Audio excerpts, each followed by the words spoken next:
The content of this channel is for mature audiences. Parental discretion is advised.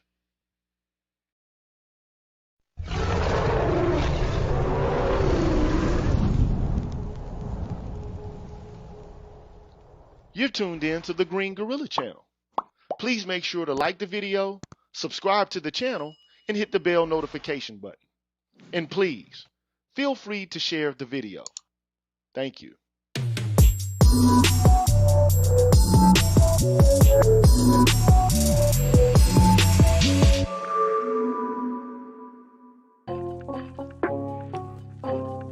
What's good, everybody, man? What's happening, man? I'm GG, man. You're tuned in to the Green Gorilla channel. It's the place where black men can express themselves freely, straight up, with no chasers. What's cracking with y'all? Before I get things started, as I always do, I want to give a shout out to the haters. How y'all doing? I'm hoping y'all have a good, having a good afternoon. Peace out to all y'all. And if you're coming in now, man, make sure you hit the like button, the subscribe button, and the bell notification button so you can stay abreast of what's going on here on the Green Gorilla channel. Make sure you do that. And like I always do, I want to give a shout out to all the members of the Green Gorilla channel before I get started. It's part of my obligation. So let's take care of that and then proceed. If I can get my computer to actually cycle through in the way it's supposed to get there.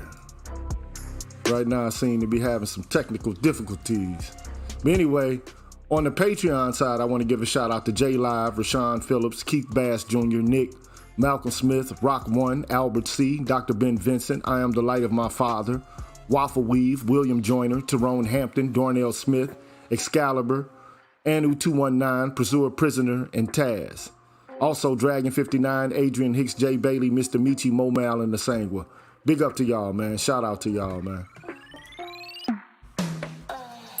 And for some reason, I can't, my computer's refusing to cycle through my YouTube members. I apologize for that.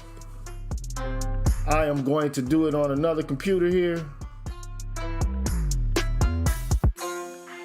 and make sure it's done. So you apologize for the inconvenience here, but for whatever reason, man, the computer I'm on is having some difficulties. But at any rate, big up to AKs and Curtains, Press Start, H-Town, Rogish the Buildmonger, Lord Hamal, Number 4, Brotherly Love 215, Adrian Thomas, J. Cleveland Green, Outside the Cube, Lee Ways, Electrician 480, Gabinga O, Cutting Up with the Jones, Zanko 1, D. Scott, Julius Ferguson, Path Guy 74, Black Swerve 404, Pete Rock 496, Tahuti of New Comet, Gold Professor Aaron Peters, Bernolas, Dar, Michael Ross, Vincent Lindsay, Michael Pierce, Beautiful Trauma, Quiz the Poet, Black Quizzard 80OS, Jazz Tech, Shadow Observer, Sugar T, Artisan MC, Nasiana, Cal J. Sura, Kareem, Troy Warren, Jeff R., Mrs. KP Bailey, Ricky Dawson, Alan Wiley, The Face,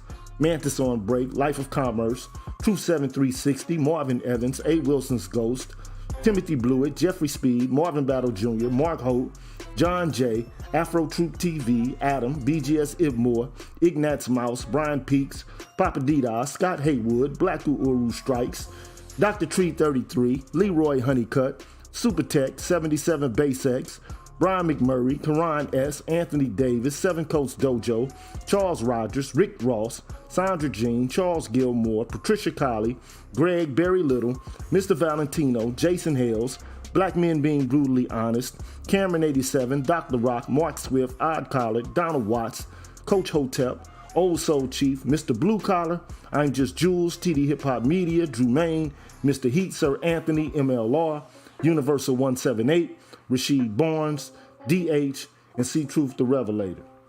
Big up to all y'all. And also Aaron Infinite, Dr. Tiasan Johnson, Kalon Jakala, Hostile Adept, and WPR1. Thank you so much for your ongoing support. Appreciate that. And of course, you deserve a round of applause. And if you're inquiring about how you could also support the Green Gorilla channel, well, here's how you do it, and then we'll get back with the main presentation. What's good, everybody? I'm the G with a PhD, and you're tuned in to the Green Gorilla channel, the place where black men can express themselves freely, straight up, no chaser. Today, I want to introduce you to my new membership program that consists of 5 levels where you can invest in the Green Gorilla channel on a monthly basis and receive level-specific perks. Memberships are special because they improve the quality of the content of the channel and will help me to be able to keep the channel going. Now, to participate in the Green Gorilla channel membership program, all you have to do is hit the join button, which is located right next to the subscribe button on my channel page. Now, for all of my subscribers who decide not to participate in my membership program, nothing will change. The content will keep coming the way it always has. Thanks for watching, and be careful out here, people. Bless.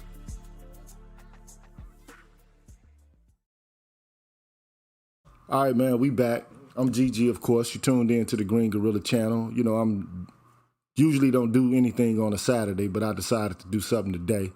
But ultimately, what we came here to talk about is a law professor and her protest against single-sex education for black boys.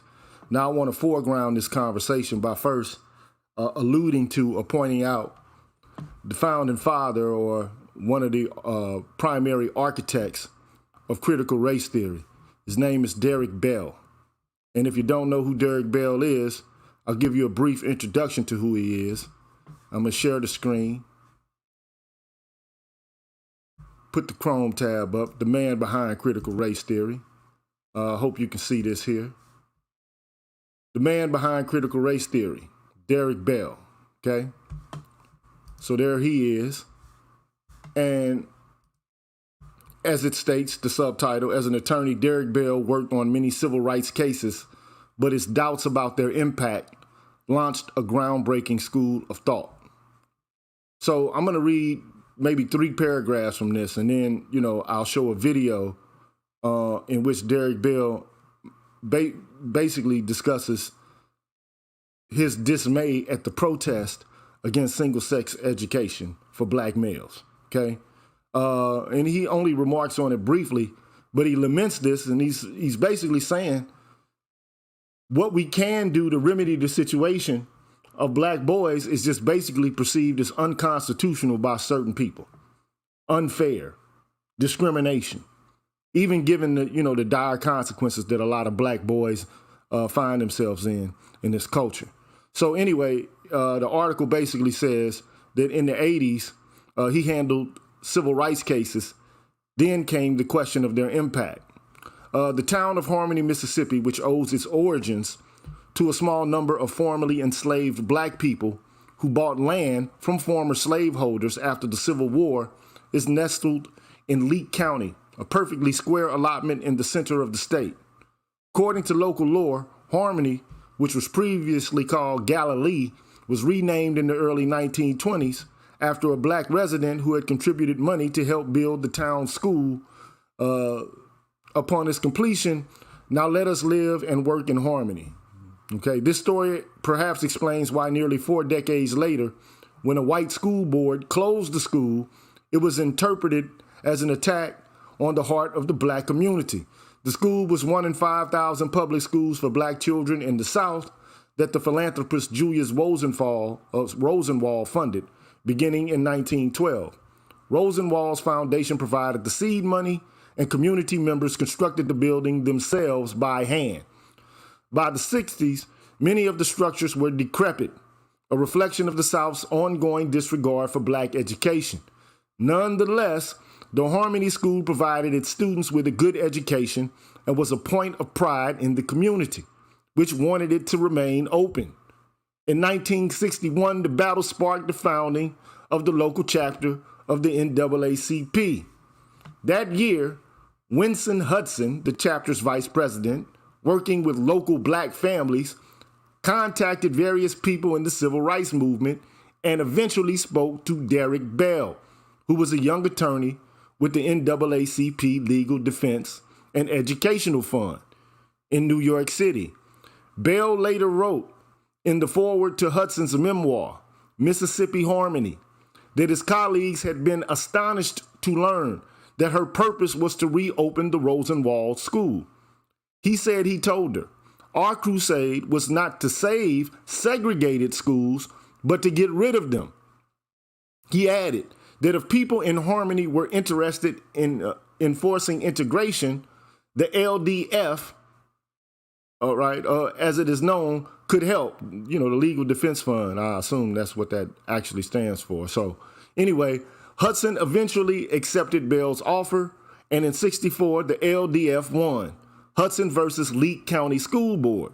Winston Hudson's school-aged niece, Diane, was the plaintiff, which mandated that the board comply with desegregation. So ultimately, the initial strategy was to desegregate the school system, not to promote segregated schools where there are only black kids learning, in an environment apart from white kids. Okay, so that was his initial strategy. Okay, Harmony students were enrolled in a white school in the county. Afterward, though, Bell began to question the efficacy of both the case and the drive for integration. Throughout the South, such rulings sparked white flight from the public schools and the creation of private segregation academies, which meant that black students still attended institutions that were effectively separate. Now, if you look at the data on this, you'll find that in America, as it pertains to residency and to schools, it's pretty much still segregated. Maybe even more segregated than it was initially. But those are the facts, okay? So anyway, years later, after Hudson's victory had become part of civil rights history, she and Bell met at a conference, and he told her, "I wonder whether I gave you the right advice." Hudson replied that she did too. So they questioned the strategy of integration. Bell spent the second half of his career as an academic, and over time, he came to recognize that other decisions and landmark civil rights cases were of limited practical impact, meaning they didn't work. The civil rights movement and the strategy, it didn't work. So he drew an unsettling conclusion.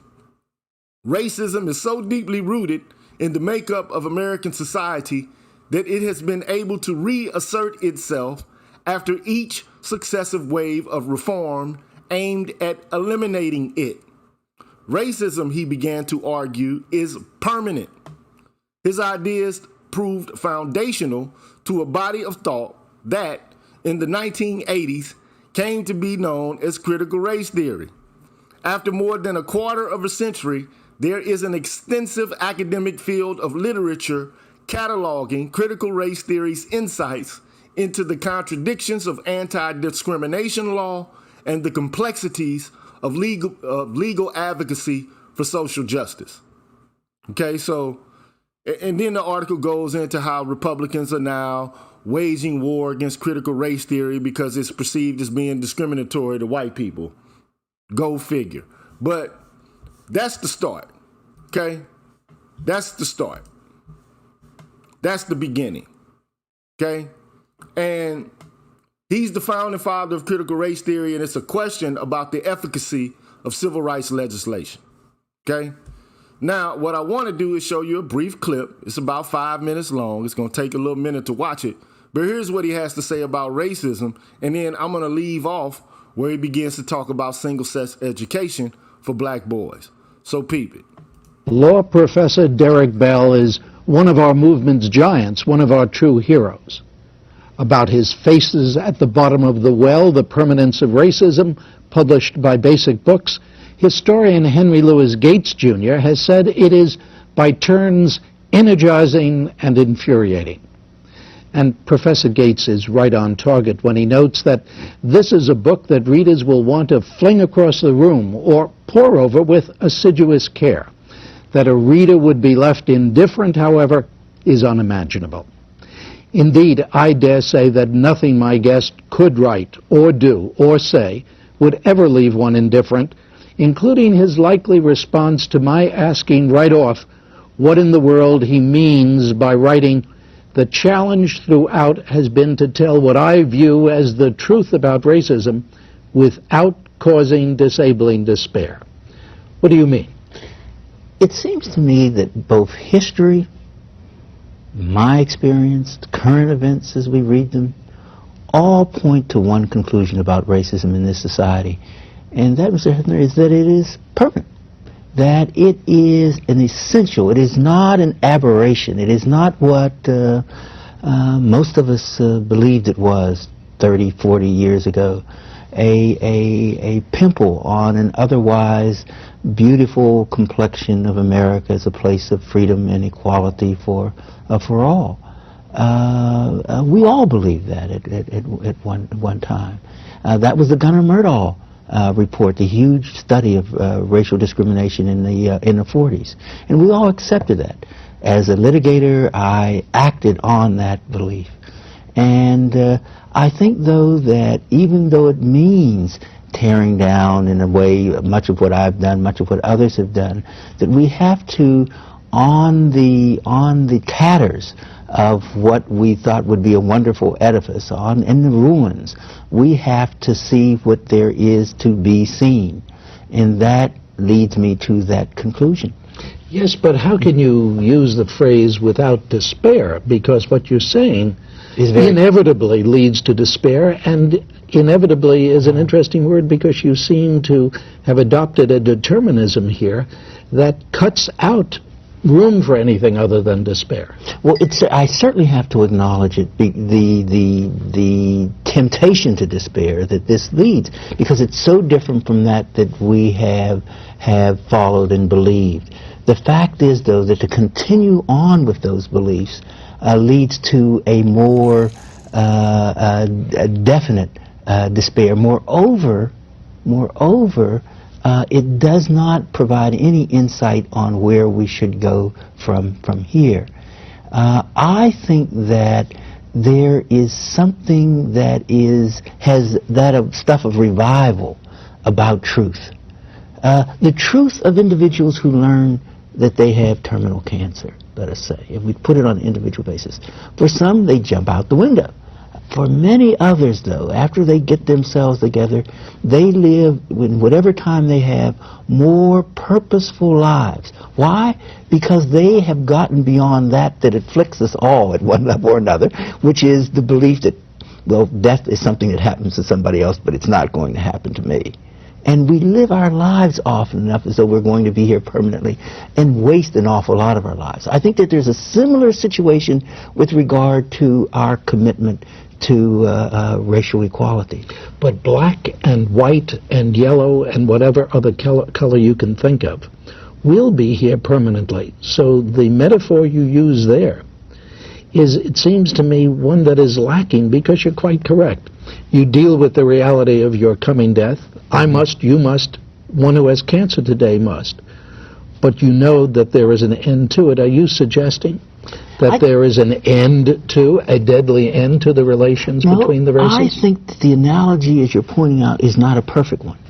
But I think it is helpful in that individuals, when they face up to the reality of their death, are able to live more purposeful lives. If we face up to the reality of racism and the role it plays in the society, that it's not simply an aberration, that it's a necessary stabilizing influence in a society like ours, that doesn't mean that we give up. It means that we are able to face the real problems, the real enemy, if you will, and to fashion tactics and strategies that are likely to be more effective.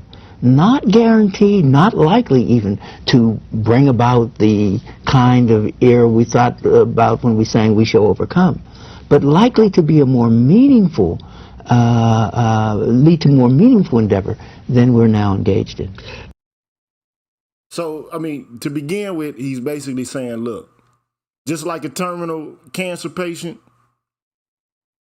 they know that they're going to die, but perhaps maybe that could lead them to live their life, what little they have left, to the fullest, instead of lying to themselves and thinking that, hey, I got, 30, 40 more years left. No, you don't. You got to, reconcile yourself with the fact that, your death is imminent. And so, the same with racism. Like, look, this is a permanent feature of American society. We can't get rid of it. And if we know that it's going to be there, maybe perhaps we can begin to develop strategies in order to combat it with the realistic mindset that it won't be eliminated. It can't be gotten rid of. It's here to stay. But if we know that, then maybe perhaps we can deal with, some sort of meaningful endeavor. We can engage in some sort of meaningful endeavor. But the problem is, what is the meaningful endeavor? How can we actually deal with it? The whole hope that, we shall overcome one day, everything is going to be all good. We're going to eventually integrate. Everything is going to be, like a big melting pot. Everybody's going to blend and bleed into each other. It just seems like that's not going to happen. Okay? And we got to come to the realization that it ain't going to happen. So what can we do? What is actually a meaningful endeavor? And this is where the discussion of single-sex education for black boys arises. Here's what he says. Peep it. But I'm sorry to push you on this and pursue it, but when you say a more meaningful endeavor, you seem first to have posited and to have said to me in reading Faces at the Bottom of the Well, unless you can interpret now for me something different, you can help me see some chance for change, you seem to be saying, there are those faces. They are not going to be changed. When you say, at least we can recognize the enemy, it's a little pogo-ish. Seeing the enemy, and it is we. To the extent that we continue in our own direction, often enough it is us. What will change? I think that that our attitude with regard to where we're going, what we're doing, right now, or in the last few months, there's been a lot of controversy about the worth of all male, necessarily with black schools in the inner city as a means of dealing with the genocidal situation that is facing so many of our young black males. Many of those who held the original dream of integration, both racially and certainly gender-wise, have been very troubled by that, have opposed it. Some organizations have gone into court to actually halt programs. Well, I think that is at least mischievous and perhaps more dangerous than that, because it is not allowing a potentially effective procedure to even be tried. And we can repeat that example in many other areas of the civil rights struggle. To continue in the same way, I think is a mistake. That if you ask me, well, what should we be doing differently? I can't give you a blueprint. If I could, I would have written a better book than Faces at the Bottom of the Well. But basically, he's saying he ain't got all the answers. He doesn't have all the answers, but what he does know is that racism is a permanent feature and function of American culture. Bottom line. And thank you, Marcus, for telling these guys and gals to get the likes up. I'm giving you good information here. I'm just trying to tell you what is obstructing our advancement. Given, as Derek Bell, the attorney, the founding father of critical race theory, he basically says it's a genocidal situation. It's a genocidal situation. And you have people going to court trying to obstruct what might be potential solutions. They'll come out and say, that's not fair. It's not right.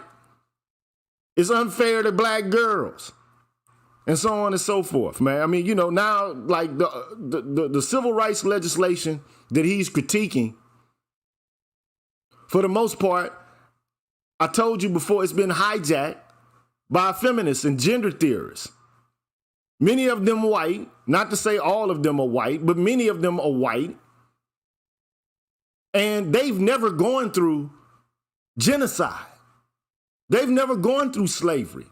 They never had to deal with Jim Crow. They never had to deal with lynchings and public beatings and floggings. They never had to deal with any of these situations. So initially, civil rights legislation was developed primarily to address the historical injustices of black folks. and other minorities. But at the 11th hour,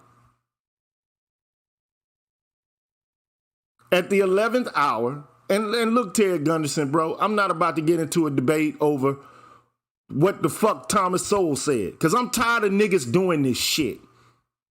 Fuck slavery. So if we even leave slavery out of the fucking equation, what came after slavery, dude? What came after slavery, bro? You had Reconstruction and the 13th Amendment. Then after the 13th Amendment, what did you get? After Reconstruction basically was over, when the South and the North reconciled with each other, what did you get? You got the fucking Ku Klux Klan, bruh. You got the black codes. You got vagrancy laws. You got sharecropping. Now name for me other countries in which there was slavery where you had codes, like the black codes and shit like that. Which ones? Which countries, bruh? Where did you have Jim Crow and Dred Scott and Plessy versus Ferguson?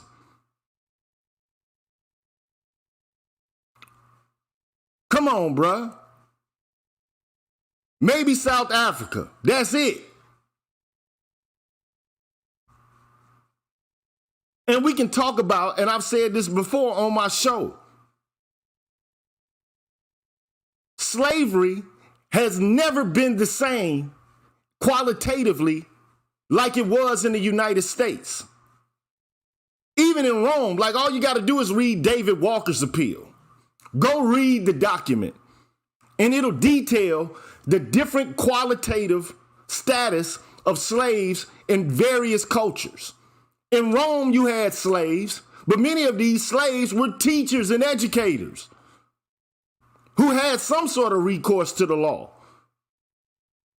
But in the United States, it was qualitatively different. And what we still are dealing with are the repercussions of it. And then the further attempts to thwart and stymie our development and our ability to function. In Mexico, you had more slaves than you had in the United States. Where are the black people in Mexico? They were blended into the fucking population. For the most part, not to say that there aren't any black people in Mexico at all, but for the most part, they have blended into the culture. But in the United States, it's not the case. In Brazil, you have more slaves brought there than to the United States.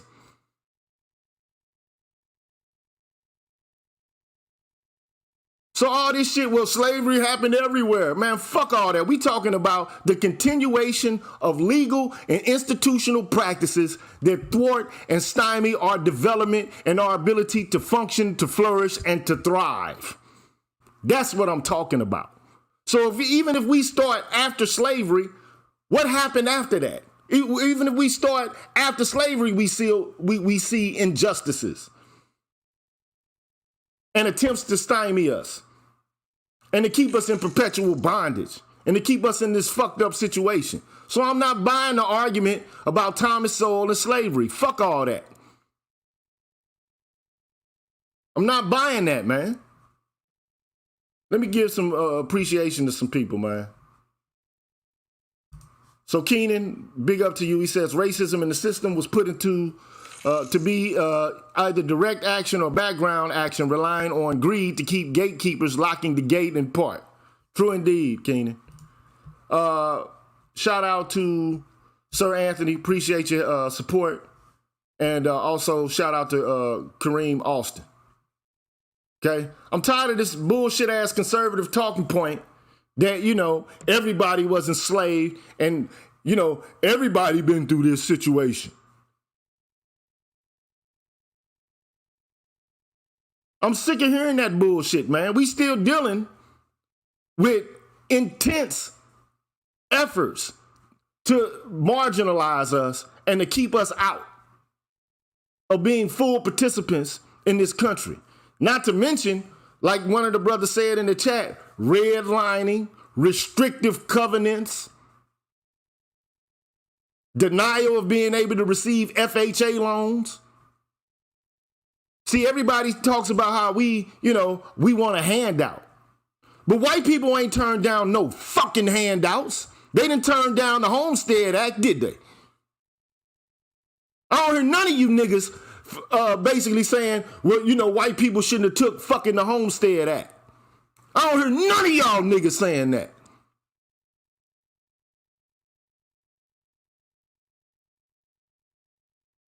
No, I don't hear none of y'all saying it. I don't hear none of y'all saying the white people should have turned down FHA loans.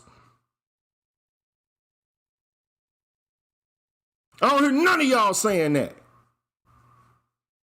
But I hear a lot of y'all right-leaning political theorists or activists or, sympathists saying that shit like all you doing is reading, some Brexit supporter or some shit like that. All of a sudden now, niggas are just depraved. They don't want shit out of life. I'm sick of hearing that, man. I'm tired of hearing it, bruh.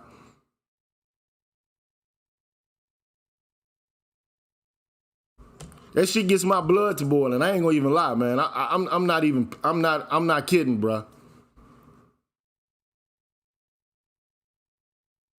And I ain't trying to make an excuse. All we're trying to do is point out the facts. We've been doing a series. I've been doing a series, man, with Sanddog and the nameless protagonist for over 4 weeks, going all the way back for even before the Civil War. We're talking about the antebellum South. Now we're talking about postbellum South.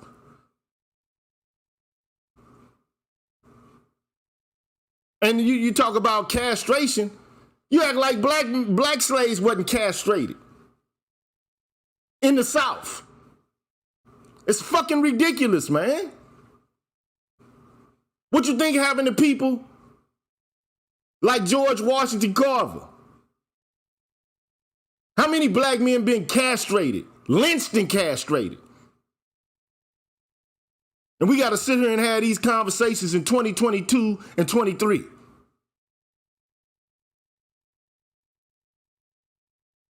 I'm just sick of hearing that, man. I'm sick of hearing that bullshit. I'm tired of hearing it, man. And like Cynical Optimist said, white identified politics at an abstract level against your own self-interest or your collective interest as being black. But anyway, basically he's like, wait a minute. We already know it's a dire situation for black males. We already know it is. It's a dire situation for black males. I had an article that I read not too long ago about the downward mobility of black males. I'll show it to you right now.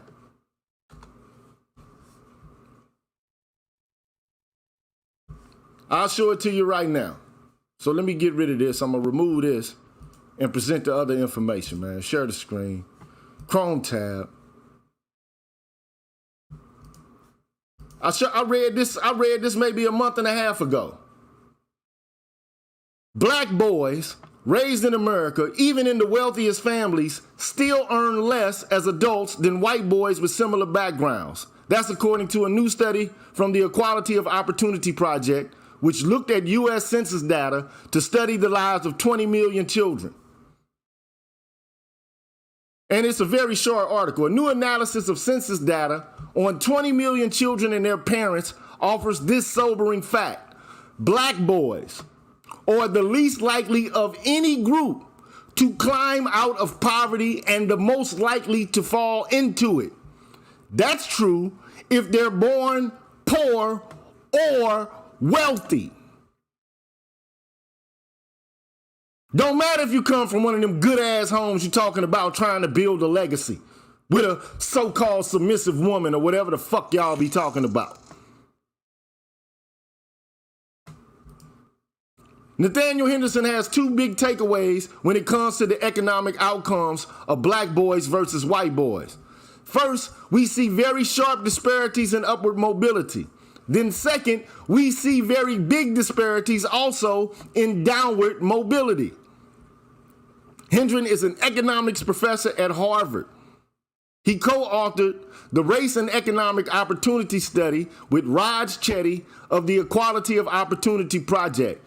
The study found that white kids who grew up wealthy are 5 times more likely to stay wealthy than become poor. But black boys born in the top income bracket have a 50-50 chance of falling into the bottom fifth of income earners. Do you get that? Even children whose parents make the same amount of money, who grow up on the same goddamn block, they grow up to have dramatically different incomes in nearly every single neighborhood in the United States. Here's the kicker. The same was not true for black girls. Hendren says the black-white mobility gap comes entirely down to differences in outcomes for men, not women. When you control for parental income, black women actually end up making more money than white women and attend college at higher rates than white men. And Hendren says part of that difference might have to do with incarceration rates, which are highest for black men. And I'm going to finish the article. Even for black sons whose families make roughly $1 million a year, they are equally likely to be incarcerated as the white son of a family that makes $40,000 a fucking year.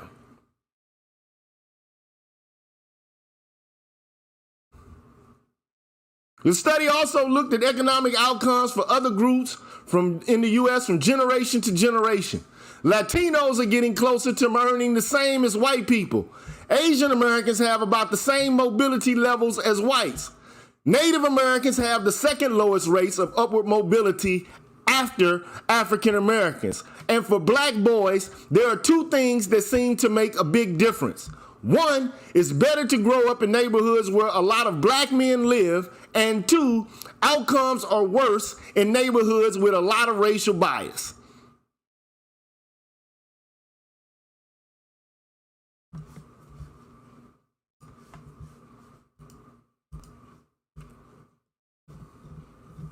So the point is, there are disastrous situations out there happening for black boys.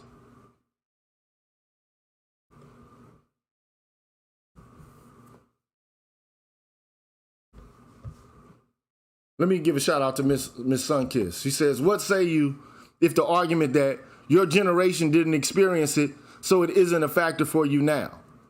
Like, experience what? That would be my question. If your generation didn't experience it, we're experiencing continued, as Derek Bell would say, continued attempts to reinstate the previous kind of conditions that existed before. Nothing has changed. If you talk about desegregation, America is as segregated now, residentially and educationally, as it once was. Only now, we're working in a system that basically doesn't educate us at all. It siphons us off to prison, especially black boys. So this whole idea, we're going to integrate, we're going to create the conditions in which the same quality of education will be allotted to black people as to white people, is not happening. And the deepest impact goes to black boys, not black girls. The deepest consequences, the most terrible consequences, are suffered by black boys, not black girls. Now, those are the facts.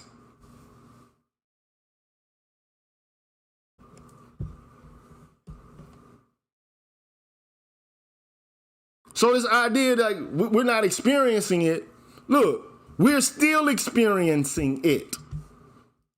But you can't see, some people can't see the forest for the trees. So we can talk about slavery. Everybody's been through slavery. But what we even don't talk about, even in relation to slavery, is that 2/3 of the African slaves that were brought to the Americas were males. boys and adults.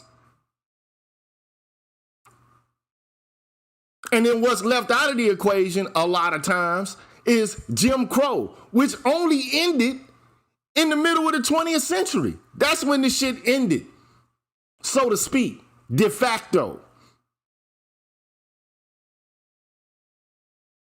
But even in the context of Jim Crow, what people don't talk about, they talk about lynching, but what they don't say is that the overwhelming majority of lynchings and beatings were directed towards black males.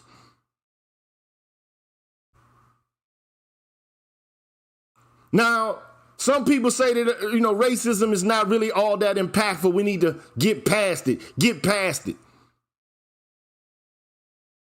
And I can see a lot of people saying that, especially black women saying it, because they're not the primary demographic that has to deal with the exigencies and the vitriolic behavior, because most of it is directed towards black men.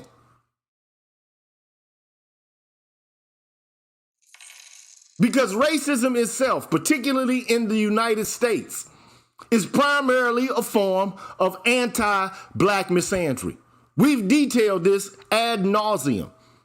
You got the school to prison pipeline. You've had mass incarceration.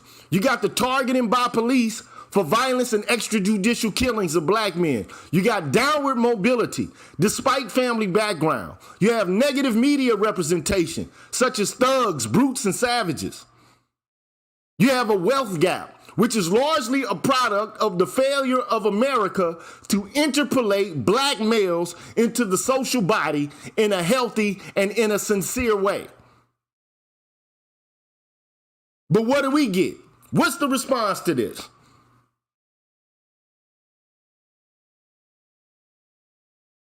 What's the response? The overwhelming drive to fulfill the absurd. And what I mean by this is that black men feel obligated to live up to superhuman standards, given the circumstances they find themselves in. And the fact is, we're catching hell on all sides, and almost no one is prepared to see us as human beings who are intrinsically worthy of empathy, sympathy, and respect. And much of this is undergirded by the alpha male effect, or some unrealistic notion of manhood and masculinity, which is beyond the scope and the range of human fucking possibility. What's the solution? Man up. Be a man. Man up in the face of stifling and suffocating social conditions. We got to be stoic and non-expressive to meet up to others' expectations about our value and worth. And if we don't show stoicism or don't act as if we have it all together, that is, if we don't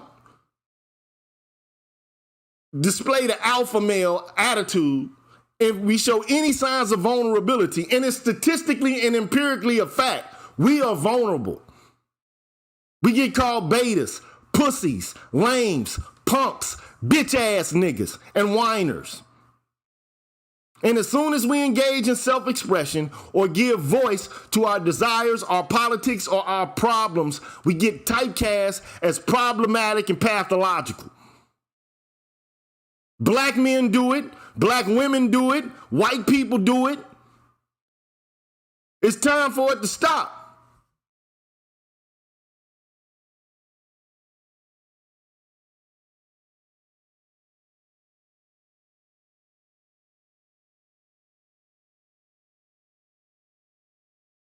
And the last thing I want to hear is a whole bunch of jaw-jacking from black conservatives. Straight up, I'm sick of hearing all this old black conservative shit. Like all you got to do is pull yourself up by your bootstraps, and that's all we got to do. I'm saying, it ain't who's better or worse. What's our agenda? That's what I'm saying. I'm saying, can we stop being used as fucking political footballs and develop an agenda that works for us?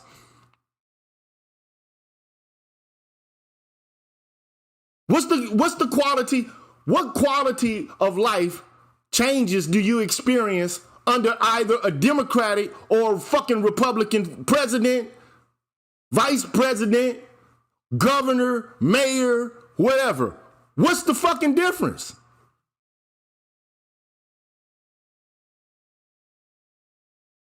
I don't see any difference.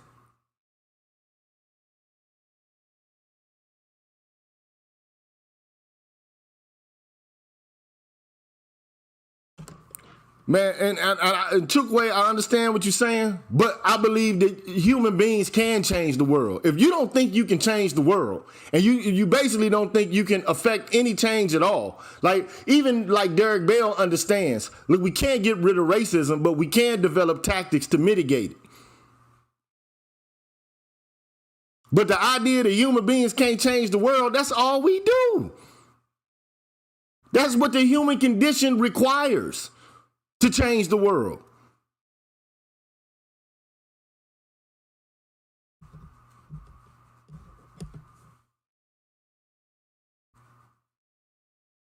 Otherwise, what the fuck you doing?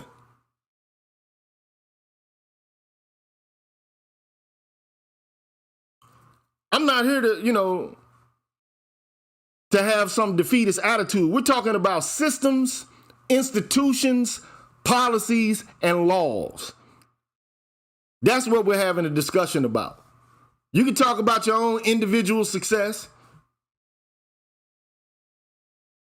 Mrs. KP Bailey, thank you for your donation. She says, the professor I needed 25 years ago, straight up, no chaser. Thank you for your work. Thank you, miss. Appreciate the donation. Appreciate it.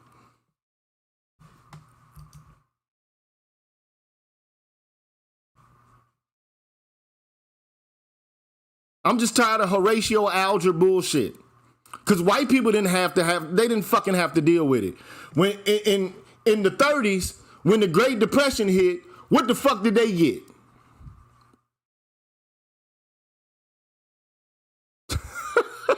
I'm just saying, I understand that, a lot of people are being sarcastic in the comments or whatever the case may be. But when white people were having a rough fucking time, Roosevelt came in with a New Deal, which was largely excluded from black folks. We weren't able to fully participate in all these New Deal programs. They ain't turned down shit. And these are the very same motherfuckers telling us we need to turn it down. We need to pull ourselves up. We need to exercise personal responsibility and develop initiative and a we can do it attitude. And you know what? Black people actually did it. What do you think Greenwood was and Tulsa, Oklahoma was? You had all these burgeoning black communities. What you think the East St. Louis riots was? You had black people there building communities. And guess what the fuck happened? By them pulling themselves up by their bootstraps in an unjust system. Guess what ended up happening to them?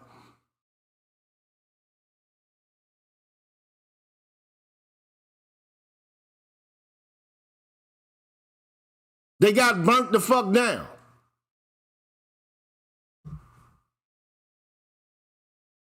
They got burnt down.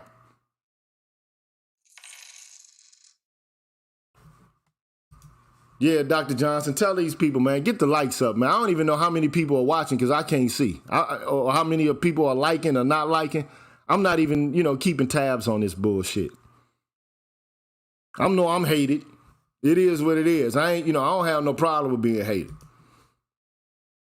MC Recovery, appreciate your donation, sir. He says, my 15-year-old black son, smart, he reads well, knows algebra and the 504 plan, don't be upheld at this school. Now continuation school because the ADHD, I found focus, vitamins, fish oil, and journaling.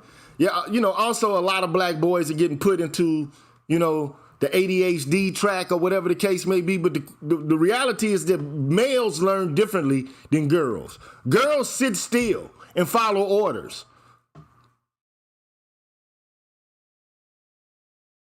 Boys like to move around and learn practical information instead of just merely theoretical information. Maybe the Prussian school system is not working. creating a bunch of docile, servile students in order to fit into a paradigm. Perhaps that's not the way boys actually learn and thrive in a school environment or an educational environment.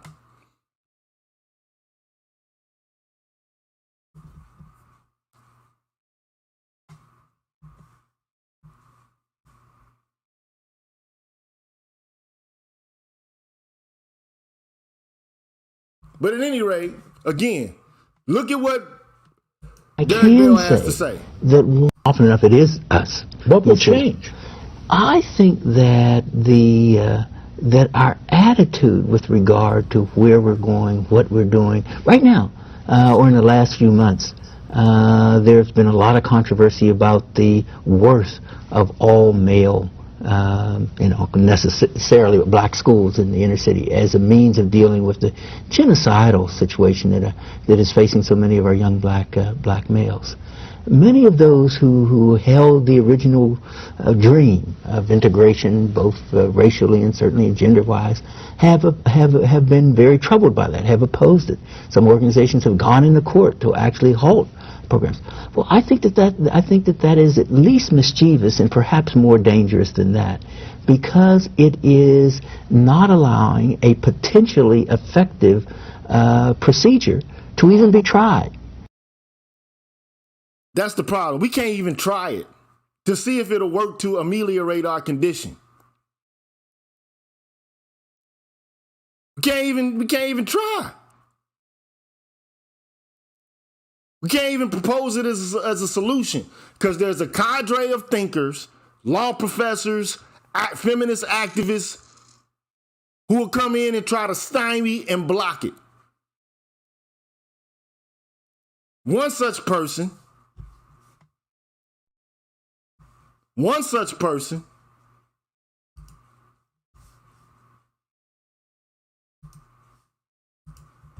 goes by the name of Laura Lane Steele. She works at the South Carolina School of Law.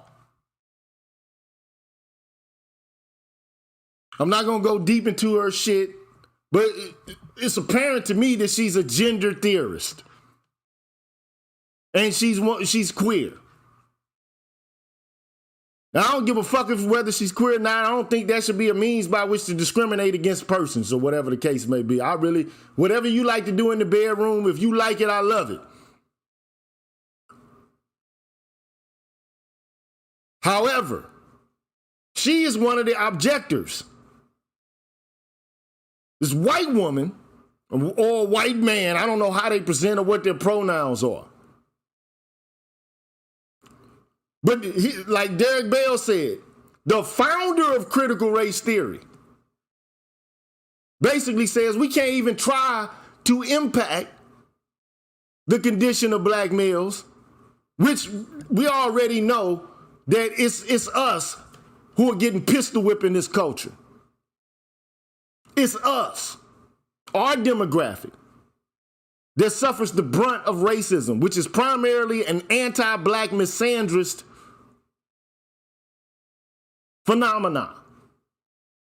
We can't even begin to rectify our problems because it's going to be perceived by some as unconstitutional. And then they're going to make an appeal to help out black women. But I ask you, man, no disrespect to anybody from any race or whatever, but when's the last time you seen a fucking white liberal in a city near you? Where the fuck are they?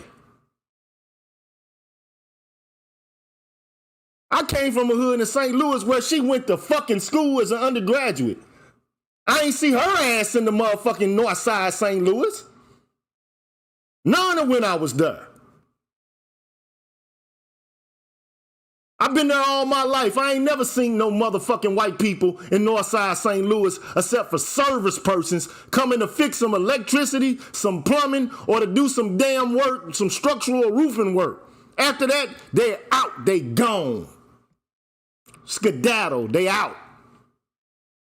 They don't move past the Delmar line. But they willing to tell you what the fuck to do about race and how to ameliorate the condition of race, especially on when it comes to black boys. They got a whole bunch of suggestions.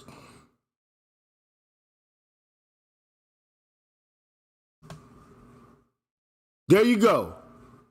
Washington University in St. Louis. I ain't seen no white motherfuckers in the north side of St. Louis.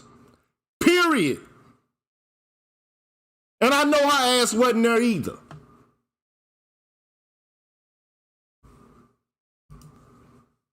I know her ass wasn't there.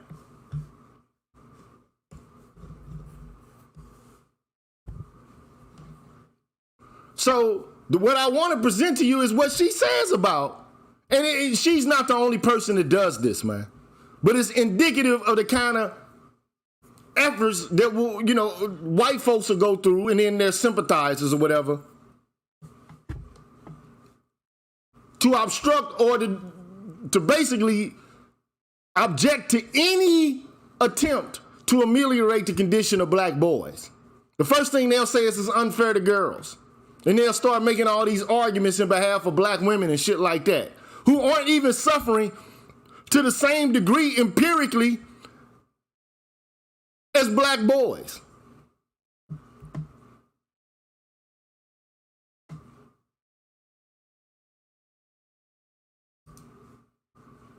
But here's what she has to say about it. And then I'm about to get out of here because I'm not going to be doing this all damn day. Lauren Lane Steele, my brother's keeper, my sister's neglector. A critique and explanation of single-sex initiatives for black boys.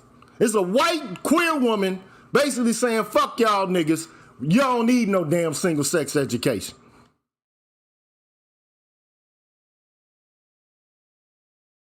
That's just the facts. Whether you like it or not, those are the facts. Anyway, she says in her abstract, the urgent problems facing black boys and young men, doesn't explain what they are really in the abstract. You can't really, expect that. But the urgent problems facing black boys and young men have triggered the proliferation of single-sex initiatives aimed at tackling these obstacles. Namely, public single-sex schools programs, or schools and programs like my brother's keeper, which Obama, suggested. Black girls have largely been left out of these initiatives despite facing many of the same barriers as black boys and disadvantages of their own.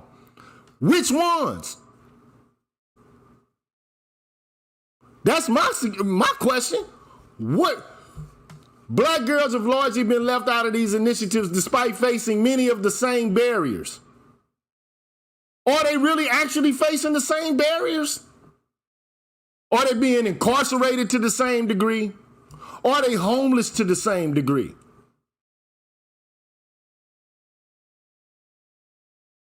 Are they shot and killed by police to the same degree?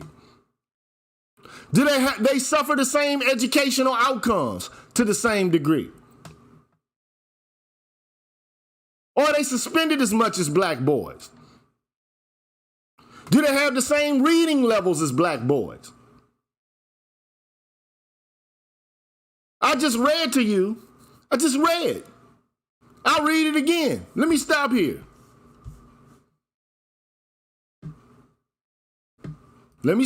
I gotta go back.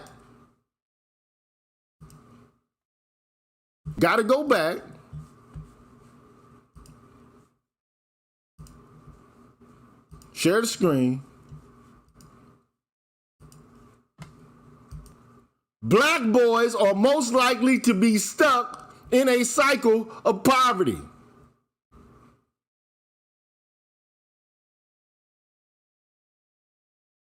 The same is not true for black girls.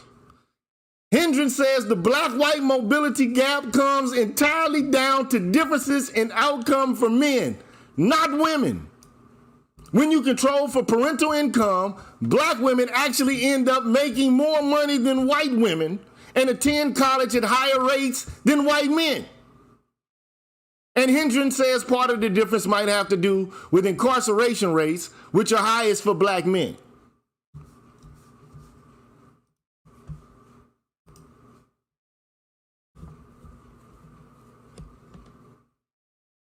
It's the highest for us.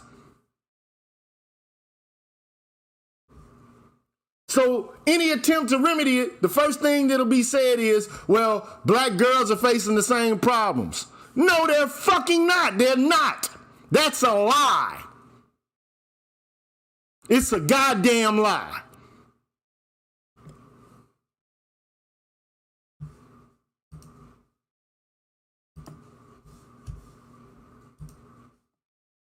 It's a goddamn lie. But anyway, this article identifies, critiques, and explains this disproportionate intervention for black boys. Disproportionate? White women, for the most part, hijacked civil rights.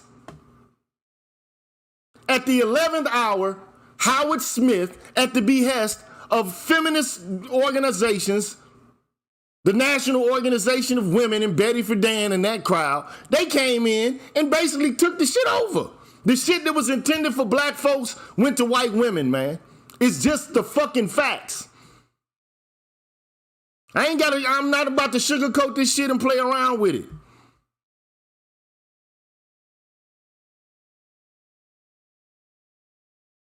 So you mean to tell me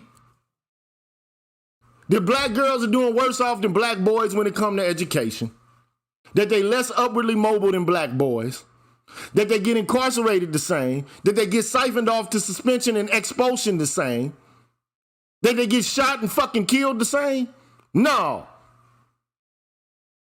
It's a lie. It's a motherfucking lie. And it needs to be pointed out. And I don't care about offending anybody. I just don't give a shit.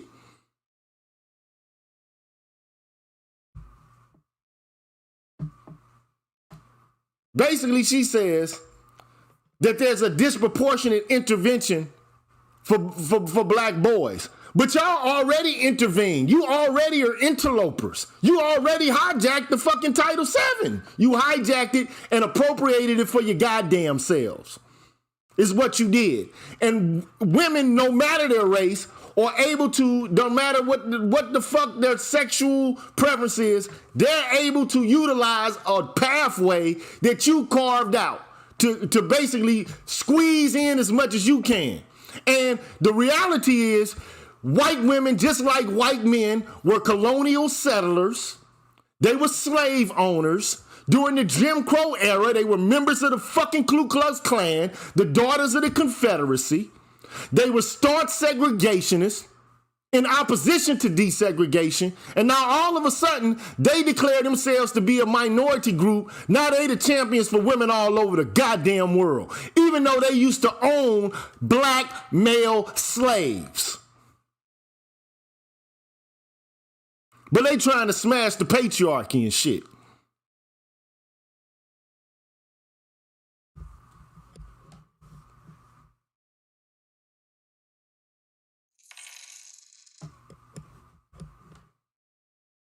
They gonna smash the patriarchy, which black men never had a foothold in anyway. What institutions, major institutions, do black men control? We don't control the family. We don't control financial or educational institutions. The educational institutions are basically run by white women.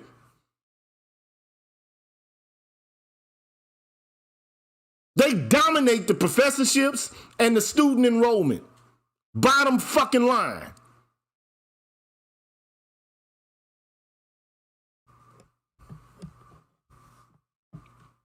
Anyway, she says statistical gender gaps between black boys and girls are not large enough to warrant disproportionate intervention.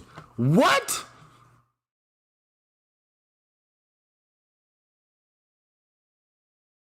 Huh? What?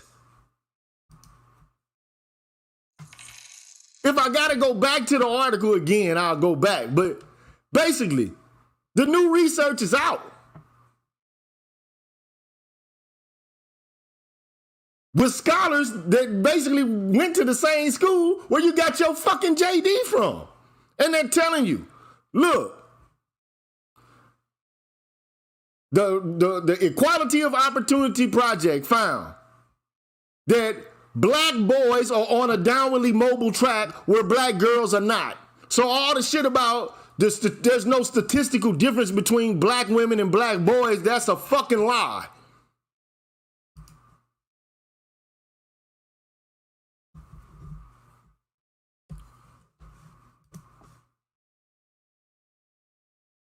As Iset Gare says, please link the paper and the bail video in the comments or description of this video. Okay, I'll do it. Night Raven says, those grifters hijacked the civil rights movement and AstroTurf are consensus via identity politics. I mean, they did hijack Title VII. It is the facts.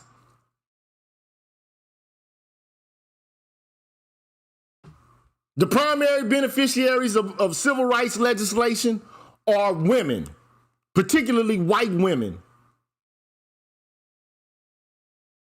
They're the primary beneficiaries of affirmative action. And they're going, like it's a wet towel, they're going to wring the shit out of Title VII as much as they can get out of it, till ain't shit left in it.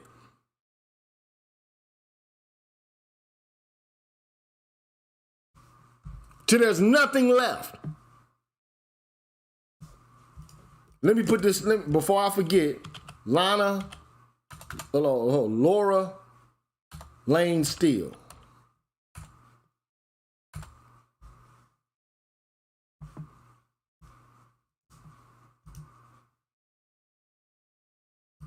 Man, for some reason, my internet on this damn computer is not working the way it should. Hold on, I'm gonna go to my other computer because I want to do this before I forget to do it.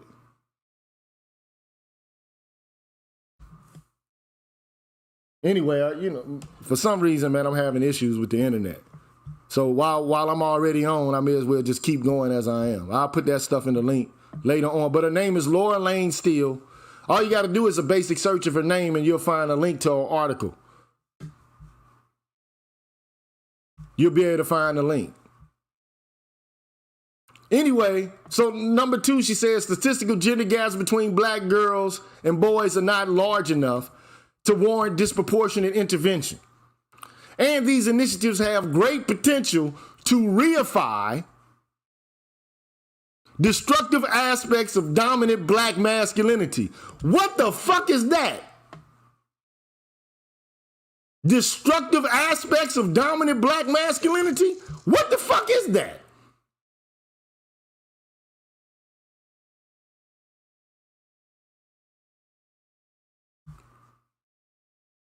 I would like to know. I guess she got her research from fucking Bell Hooks, who does no empirical data whatsoever. None whatsoever. All she's doing is using philosophical analytics, relations of ideas, statements, and claims that have no empirical grounding what the fucksoever. None. Go read a Bell Hooks book. She's the most quoted author as it pertains to black men in the academy. You want to know something about black men? You go to Bell Hooks. How, man? In 2023, how is this possible? With 22 going into 2023. How?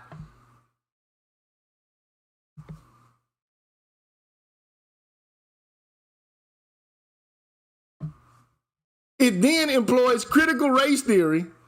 So she gonna basically use critical race theory when the founder of it said, the founder of critical race theory said, let me go back to it. Hold on. And we can repeat that example in Enemy. It's a little pogo-ish. Seeing the enemy, and it is we. to the extent that we continue in our own direction, often enough it is us. What will change? I think that that our attitude with regard to where we're going, what we're doing, right now, or in the last few months, there's been a lot of controversy about the worth of all male, necessarily black schools in the inner city as a means of dealing with the genocidal situation that is facing so many of our young black males. Many of those who held the original dream of integration, both racially and certainly gender-wise, have been very troubled by that, have opposed it. Some organizations have gone into court to actually halt programs. Well, I think that is at least mischievous and perhaps more dangerous than that. Basically, he's calling Laura Lane Steele mischievous. And I think you're right. White women have hijacked critical race theory. Now they gonna tell you what the fuck it is when you got the founder of the shit. So his name is Derek Bell. He is the founder of critical race theory.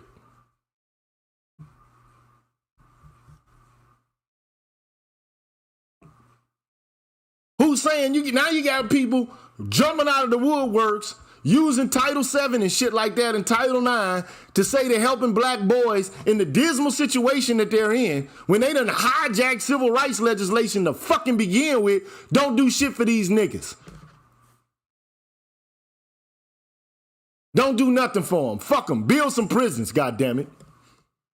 That's the solution. Build some goddamn prisons. Now, I have seen her work. She basically says she wants to reform child support law. So, that's a plus to what she says. So I got to give her credit for that. But goddamn. But if you see the context in which she says black men have to, work it off. That's what she said. Black men have to work it off. To do their just due or put in their due diligence to ease the burden of women who have to go it alone. When oftentimes women have opted and decided that they doing this shit alone any goddamn way. And they don't want your fucking involvement. But parental alienation is not a thing to them. It doesn't exist. But they want your ass to pay. Based upon some Marxian idea of the division of labor between men and women as it pertains to child rearing. But in actuality, if you look at the data, if you look at the research, let me hide this shit.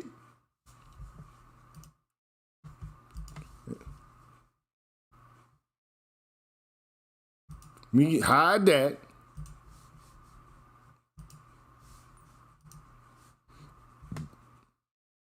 The truth about black fatherhood. The truth is, I don't know if you can see that, but I'm supposing you can. So this is an article,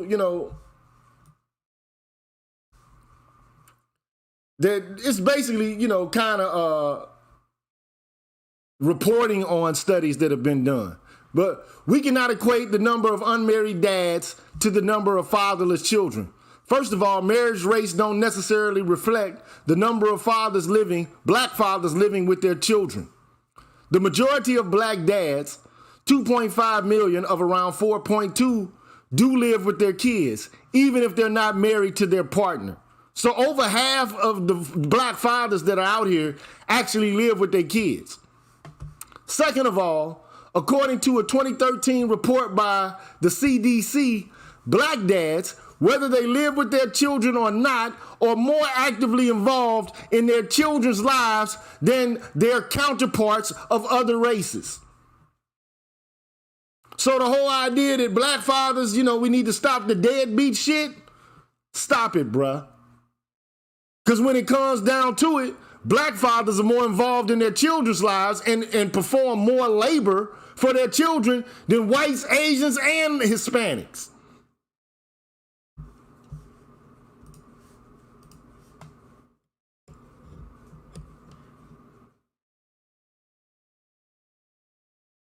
So I don't want to hear all this shit about we need to step up and help the women out.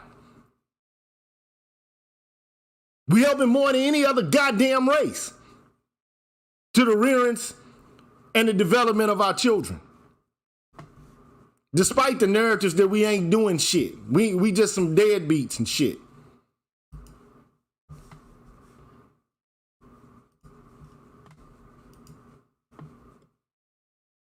So she gonna use critical race theory when the author of the theory, the creator, said, look, we need to do something to try to remedy the condition of these black boys which are in a genocidal situation. No, you don't. No, you don't need to do that because you're gonna reinforce the patriarchy. And by the way, black girls are doing bad too. So you're a white savior now? You gonna come in and save black women and shit? When most of the inequalities and equities that exists within the black community exists because you fucking Xing us out of the equation.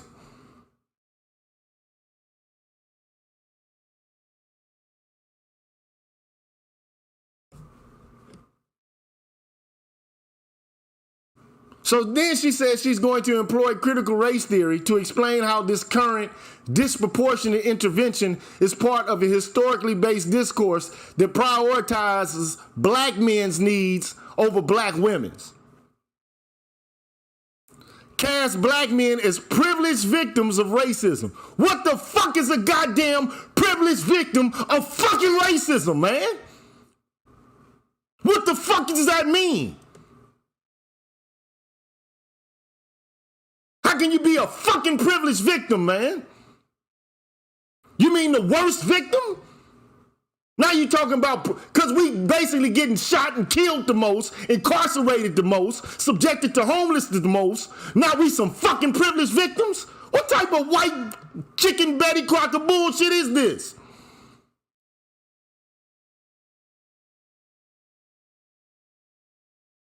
Privileged victims?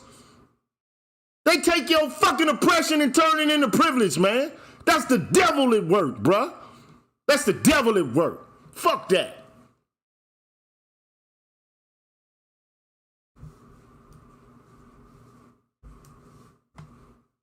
Privileged victims. What the fuck is that? They seeking to restore the patriarchy. The patriarchy been dead. The patriarchy is over with. There is no fucking patriarchy. The empire of the father is dead in Western culture. It's dead in Canada. It's dead in Australia. It's dead in England. It is dead in the fucking United States. The primary custodial parents of children are women, and they have absolute control over the day-to-day activities and lives of those children, whereas men are visitors. They fucking visit their kids like fucking uncle daddies and shit.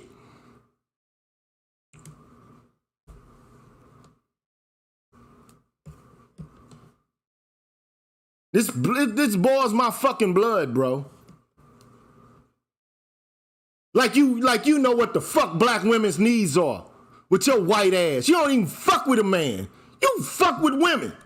You don't give a fuck about men at all.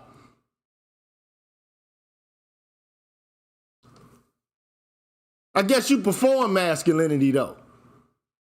The fuck, man?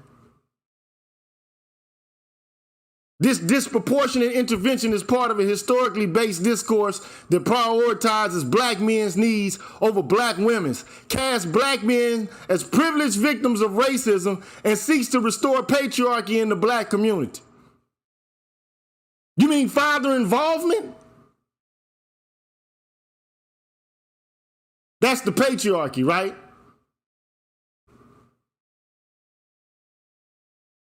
Finally, it predicts that these initiatives will continue to proliferate for two reasons. First, the current legal frameworks, specifically Title IX and the Equal Protection Clause, do not necessarily prevent the increasing disproportionality of these initiatives and the resulting unfairness to black girls. What the fuck, in other words, you can't stop the proposal of the initiatives. And the unfairness it has for black girls, who are already doing better in school than black boys, but fuck the niggas though, fuck them. Second, there's insufficient political will to halt the expansion of these initiatives. Bullshit. They face little to no political opposition. You're fucking politically opposed to it. You're a goddamn law professor. You're a goddamn law professor. Going to court and shit. Niggas ain't going to court to stop black women from getting a fucking thing. Nothing. Not a goddamn thing. Nothing.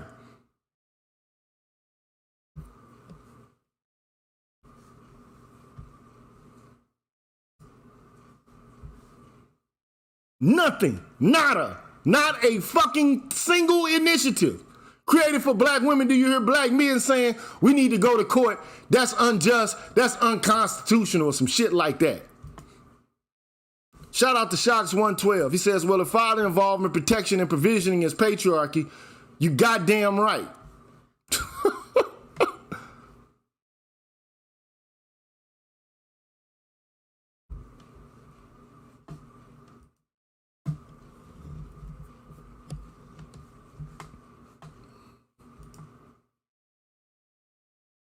Man, look at this shit. I'm going to show it to you. Hold on. Look at this shit here. I'm going to stop this screen, present another screen.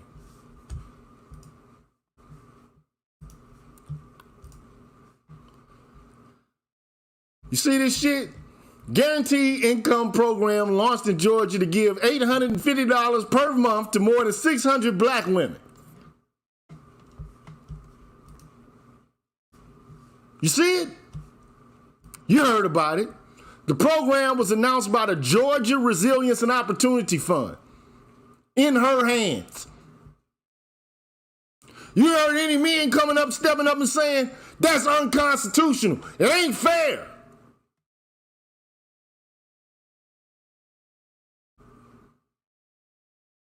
A new guaranteed income program in Georgia will provide more than 600 black women across the state with $850 a month for at least 2 years. A community-based organization administering the program announced this week. The program, called In Her Hands, will distribute out a total fund of more than $13 million. The Georgia Resilience and Opportunity Fund said it will initially target 200 women in Atlanta's Old Fourth Ward, where the city council representative Amir Faroqi has been working to establish a pilot basic income program. On Twitter, both Faroqi and the GRO Fund highlighted how Dr. Martin Luther King Jr.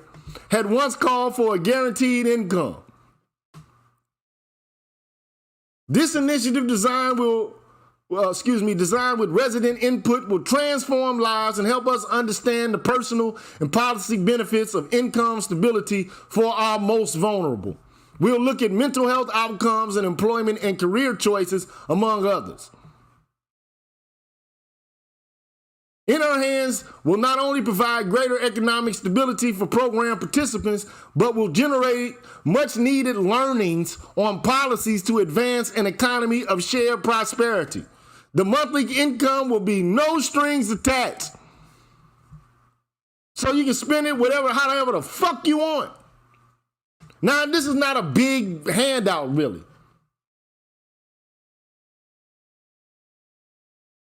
But ain't no men involved in it. I ain't heard no man nowhere say that shit is unconstitutional and go to court to try to block the shit.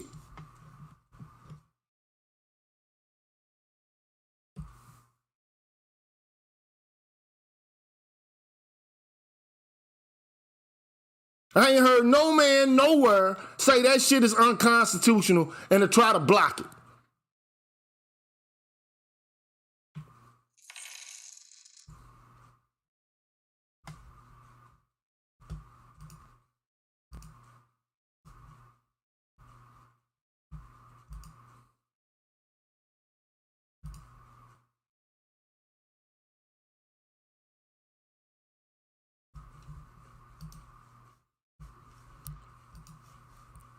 Even though this is a private company, 1 million black women, 10 billion in direct investment capital. I ain't heard no man step up and say, this shit right here needs to be blocked. The only thing they'll point out and say is, damn, what you talking about race? You gonna leave us out in order to favor one demographic in the black community? We'll say that, but we ain't going to court. I ain't seen one academic paper right now that says, halt, stop initiatives to ameliorate the condition of black women. Stop them. I ain't never heard the shit. But you got a white-ass queer woman who will come out and tell you about what the fuck is fair to black women, even though she ain't a goddamn black woman herself, man. And it'll tell you about what's unfair in relation to ameliorating your black ass condition. And this shit passes off as justice in the fucking academy, bruh.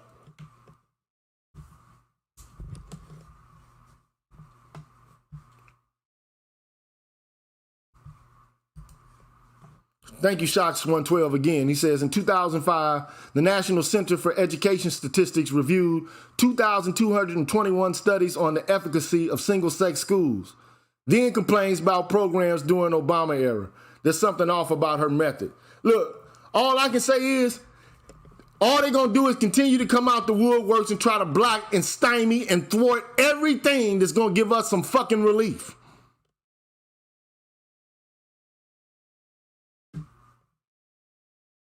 Are you that ideologically wedded to the idea that women are oppressed even though you're a fucking white woman?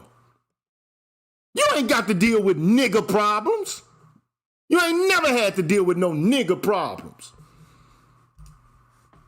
But you a fucking researcher on nigger problems, huh? I guess I'm gonna start writing about some queer shit. Start publishing and shit. I'm gonna go into Hypatia and try to publish some shit. It's some crazy, fucking crazy, man.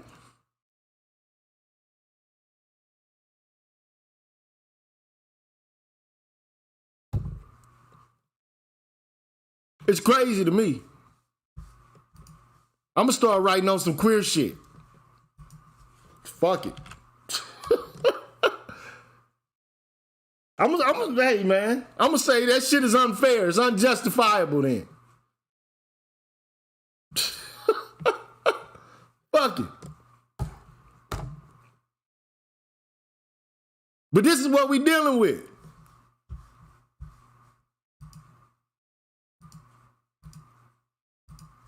This is what we're dealing with.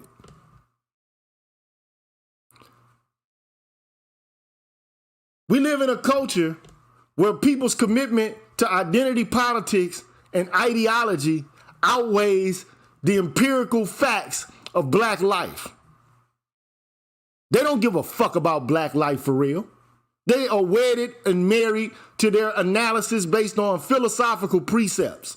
They don't give a fuck about your suffering for real.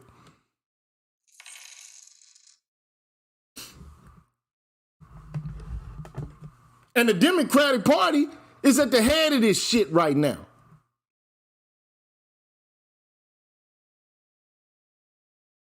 You heard what Hillary and them said and Clinton and them said, man. When it comes to the super predator niggas, we don't know how they got that way or why or whatever, but we know they gotta be brought to heel. And they fucking basically expanded upon an institutional schema to incarcerate and criminalize black men. They came up with the largest crime bill in American history. They didn't come up with the greatest educational subsidy, the greatest urban renewal program. They spent billions and billions of dollars to demonstrate that they can lock niggas up just as much as the Republicans could. And that is what they fucking doubled down on.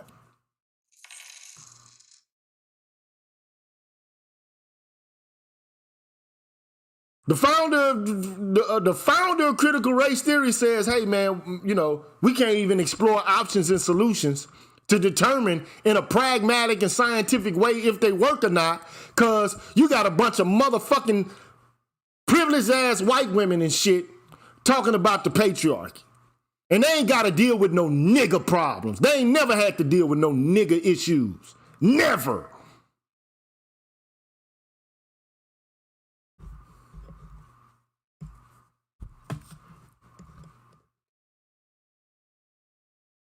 But if you say anything, that's misogyny and homophobia or something.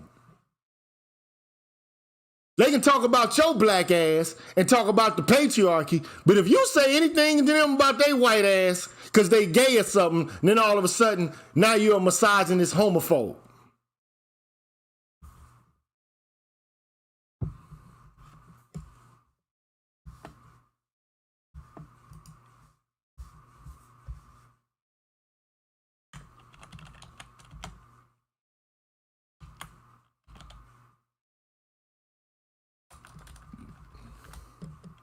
This is the shit we dealing with.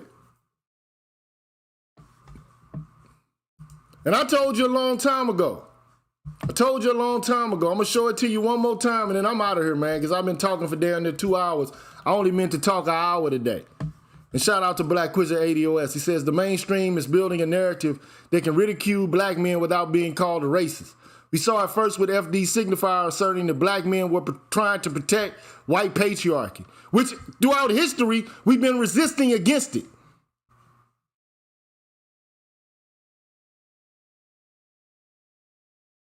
Now we emulating it. We want to imitate it and shit.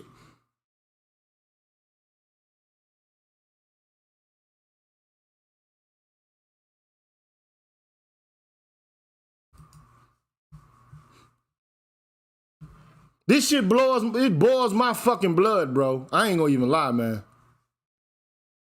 It boils my blood. What's up, Miss Sun Kids? How you doing? I'm good. How are you? I'm getting angry about the minute. What's happening? You should get angry. This is crazy. Thanks for sharing. I'm learning a lot. I do got a question though. You was showing all the programs that was slated toward black women, and you said nobody's blocking it. Or you suggesting that people should say it's unconstitutional and stop it? And if so, where exactly would they leave the black community or lack thereof? I didn't ask for these programs to be cut for black women. I didn't say, I am not arguing now to say, oh, let's try to stymie, thwart, and block some shit designed to help black women.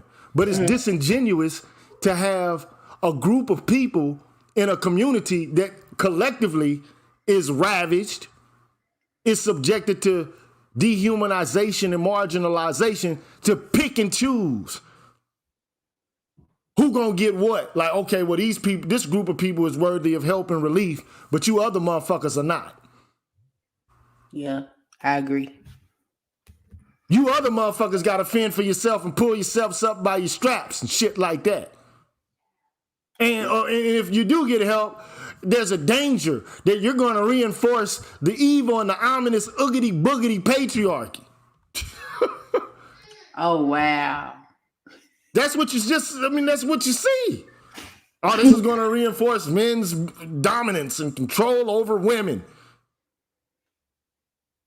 Reading Catherine McKinnon or Andrea Dworkin or some shit. I'm like, man, come on, man. Oh, okay. I understand. That's crazy. So, what should say women do in these type of situations? All I'm saying is, for women, black women especially, stop talking all this magical shit, because there ain't no magic in none of this. If it is, it's some black magic in this shit.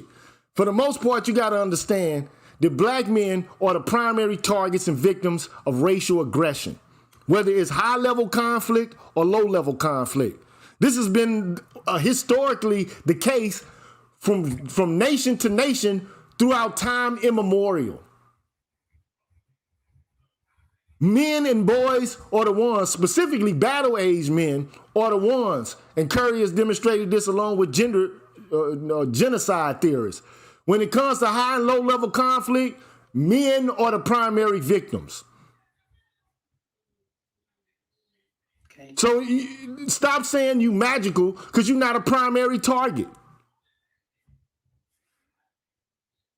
Stop walking behind white women and shit for gimmies, goodies, and grab-ems, and then call us crusties and incels and shit. Because we talking about issues that are germane to our lives. Stop saying that we're sexist, rapist, abusers, when we all know full well the real data on these issues pretty much shows that there's parity amongst wrongdoing from males and females. Stop the cap. When it comes to the earliest sexual debut of any demographic, tell the truth about it. Black boys are the ones who are introduced to sex earlier than any other demographic, even black girls. And primarily, it's from black women, older black women and girls. Not to say black men don't play a part in it, because black men are sexual predators too. But to act as if black women are not at all is misleading and intellectually dishonest. I agree. I don't like that either. Just tell the truth about the pathology that exists in all of our communities, and the particular, anybody can be a fucking aggressor and a victimizer. But this patriarchy argument predicated upon Marxian critical theorist analysis that basically says that men are doing all the wrong things because they control the major institutions and they have the brunt of the cultural framework working to their advantage. I'm saying, prove it. You're making an empirical claim about a fact. You're making a claim about the facts of the world. And the only thing you got is theory to prove it? English and fucking philosophy professors? That's all you got? It's not enough. Ever since David Hume made a distinction between matters of fact propositions and relations of idea propositions, we should be beyond this bullshit methodologically. Now, I know I'm using graduated terminology in order to explain what I'm trying to get at, but the idea is, look, if you're making a claim about the facts of the world, then you got to use empirical data in order to demonstrate those facts about the world. Mm-hmm. And if the facts don't square up with the ideology, then perhaps maybe the ideology needs to be set to the fucking side. Man, damn, why somebody keep texting me and shit? But yeah. Well, thanks for answering my question. I appreciate it. You're welcome. Have a good evening. You too. What's good, up, green girl? Kimmy, do I have feedback? Yeah, man. Besides today's topic, one thing I want to go back from yesterday when you did the data about these other groups of men that have more children than the women, and I find it odd that don't a lot of men find it a problematic if that information was factual, not that we as men, regardless of doing what we're supposed to do, we're not having kids like that. But other groups are building numbers. Well, my only issue is this, man. Like, black men are having kids. For the most part, over 50% of black men are having kids. Mm-hmm. The idea that it's only 20% of men out here having kids, like the 2080 Vilfredo Pareto bullshit, it needs to stop. I'm tired of hearing that claim being made in this space or in these YouTube streets, because it ain't real. Okay. And I asked this question, I never got the answer. Maybe you might not be the answer, but I said, what is the average age for a black male first time having a kid? And no one ever gave me an answer to that. I think it's somewhere around between, I know it's between 20 and 35. So if we had to conclude, roughly as you touch roughly 35, you are projected at least have a kid first time on the average. Now, not every man, so they'll pass that and won't have kids, but really that's the benchmark, that's the meat. And I was let's do this. Okay. Let's look at the percentage of black male fathers. Okay. And then go to the let me see. Let me do this. It's better for me to do this than to sit here and speculate and to to sit here and try to guess. Because we can look at the shit. We can look at it. Okay. Yeah, let's do that. Yeah, because I don't want to guess either. Because I dig it up. I couldn't really figure it out myself, and I should. But maybe somebody else would understand numbers a little better to say what to really look at properly. Okay, so hold on. Let me give some shouts out. Queen said, Miss Sunkist say, I forgot to ask when you gonna make some more music. I'm making more music all the time. I just haven't published any of it on YouTube. So I done made like about 25, 30 songs, and I haven't put them up on YouTube. I just haven't, because every now and then I got other shit to do. So, but I have created a lot of and different kinds of it too. I just don't do trap music or R&B. I do electronic music, lo-fi music. I do all kind of stuff. So my interests are varied. So I'm just trying to give shout outs to all people. Okay, so he did. I want to shout out Ghetto Houser as well. I mean Ghetto User as well. I forgot about that. I could probably cash app you something with a message of a certain, like, not a song, but like a theme beat that I could probably use. I'm trying to find an intro for this channel. I'm doing that. I don't like using YouTube. Afterwards, it's cool, but I want black men to create something like authentic. I'm gonna have to I'll work as best I can. So just Yeah. email me first. Yeah, and then email. you know, I'll work on it. You know what I'm saying? So For a reasonable price. so yeah, let me present. Hold on, let me share the screen. Chrome tab. Fertility and Fatherhood 2014. Okay. Okay. So this is a census report from 8 years United ago. States Census Bureau, okay? But somebody else drew a paper up, you know, just presenting the data. So let me enlarge this a bit so it can be more legible and perceptible, okay? So all in all, roughly 6 in 10 men are fathers. So that like roughly 60% of men are fathers. That's over half the population in the United States. Mm-hmm. Not 20%, 60%. Okay. Okay. Now, there's a chart here, and I looked at the chart that I looked over yesterday. Okay. It says, so the darker purple bar, you know, for the bar graph means young. The lighter is older. Okay. Okay. So the darkest is 15 through 29, less dark 20 through 29, less darker still 30 through 39, but the lightest of all is 40 through 49 years of age. So those are the demographics correspondingly related to age. Okay? Okay. So between 15 and 19, 1.2% of white men are fathers. Okay? Mm-hmm. When it comes to black boys, 3.1%, so that's nearly double, a little over double that of the white population. Damn near 3 times more than the Asian population. And, you know, a little over,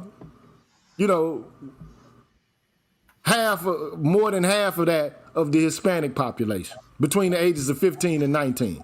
But that's no surprise to me, because black boys have the earliest sexual debut of all other demographics. So that's no surprise to me. But they don't talk about this, that these boys are getting sexualized before they even hit puberty. That's an online quiet secret. You know, it is what it is. So to me, it's no small secret. Okay? It shouldn't be. It shouldn't be a mystery. If you get early sexual debut, then you're gonna have fucking kids, because sex leads to reproduction. Through heterosexual sex leads to reproduction. Teleologically, that's what happens when you stick your phallus inside of a vagina. Mm-hmm. Okay? Mm-hmm. Now, when the numbers begin to reach parity, when you get from ages 20 through 29, okay? So at that age range, 20% of white boys are fathers, 20% of black boys or black men, white men between the ages of 20 and 29 are fathers. Black men between the ages of 20 and 29 are fathers at 24%, right? Okay. And then by the time you get to 30 and 39, well, you got 52% of Asians. You know, in the age range, well, they 12% at the ages of 20 through 29. Let me just go through that first. And then white Hispanic dudes from 29%. So they beating us by the time you get to the 20 through 29 age range. But then you start to see parity roughly when you get to the ages of 30 through 39. Okay? Yeah. So white men, 63% of white men from the ages of 30 through 39 are fathers. Okay? Mm-hmm. Mm-hmm. 62% of black men by the ages 30 through 39 are fathers. Okay? And when it comes to Hispanics, 72% of them are fathers by that age range. Mm-hmm. Okay? Now, as it pertains to 40 through 49, 75% of white men are fathers, 80% of black men are fathers, 80% of Asian men are fathers, and 83.4% are fathers. Okay, so that's just giving you the general framework. But they break it down when they begin to write, and they say, okay, the demographics of fatherhood.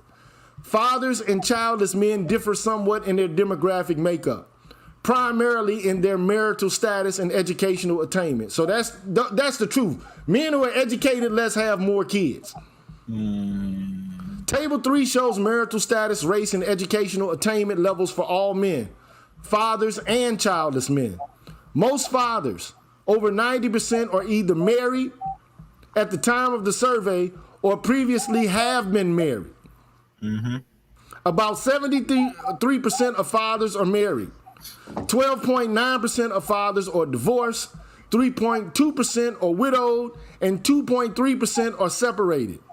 Of the 72 million fathers, 5.9 million have never been married. In contrast, a majority of childless men, over 70%, have never been married. About 21% of childless men are married, 5.3% are divorced, 1.1% are widowed, and 0.9% are separated. Educational differences between fathers and childless men can be seen most prominently at the lowest and highest levels of education. About 14% of fathers do not have a high school diploma, compared to 21.70% of childless men. About 12% of fathers hold a graduate or professional degree, compared to 7.6% of childless men. So most men who have professional degrees got kids. That fathers as a group are more educated than childless men is partially a product of age. Many young adult men, so I think I got that wrong. So I think I said something wrong. Fathers as a group are more educated than childless men is partially a product of age.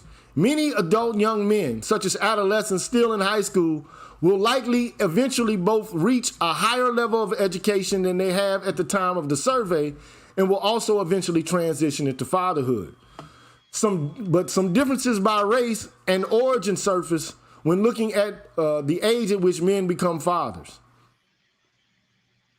So some differences by race and origin surface when looking at looking at the age which men become fathers. For example, about 1% of white, Asian, and Hispanic men aged 15 to 19 are fathers, compared with about 3% of black men, blah, blah. Now, we've been over that, so we looked at that. Although the majority of men are or will be fathers, the experience of fatherhood is not uniform. Age and entry into fatherhood, total fertility, and number of childbearing partners differentiate men's fatherhood trajectories. And men's fertility trajectories have implications for their own and their children's well-being. Only 8.2% of all fathers became fathers during adolescence, meaning before they turned 20. So less than 10%. 31% of fathers were 20 to 24 years old when their first child was born. And an additional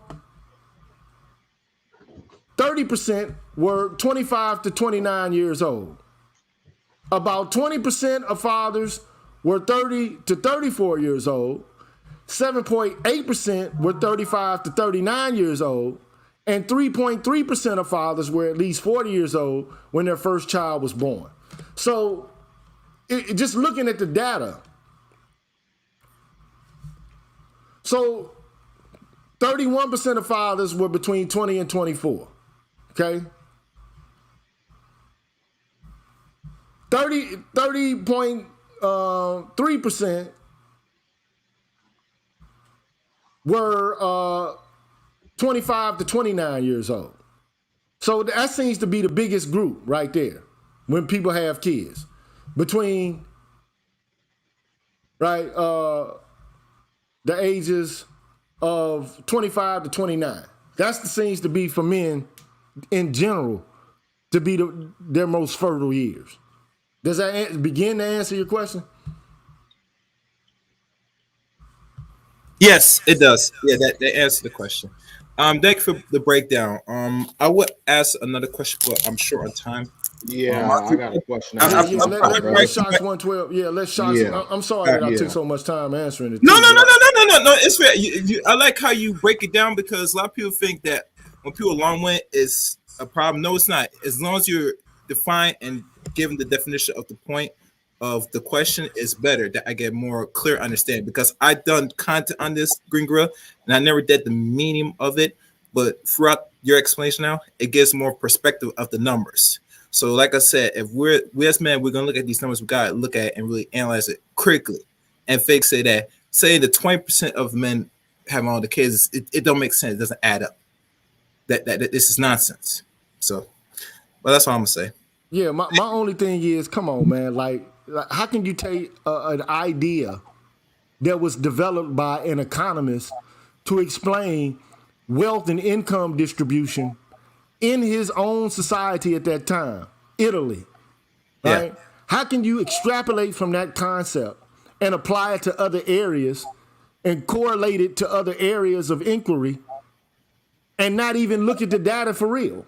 You don't have to use the 80-20 rule. You can look at the data. But I think why most people come to conclusions like that, Green Gorilla, is from what I look at, because they got that from institutions the Europeans run. So they teach this, depending on what degree you get, or you have to learn this. They're gonna think this applies to everything, and that doesn't make no sense.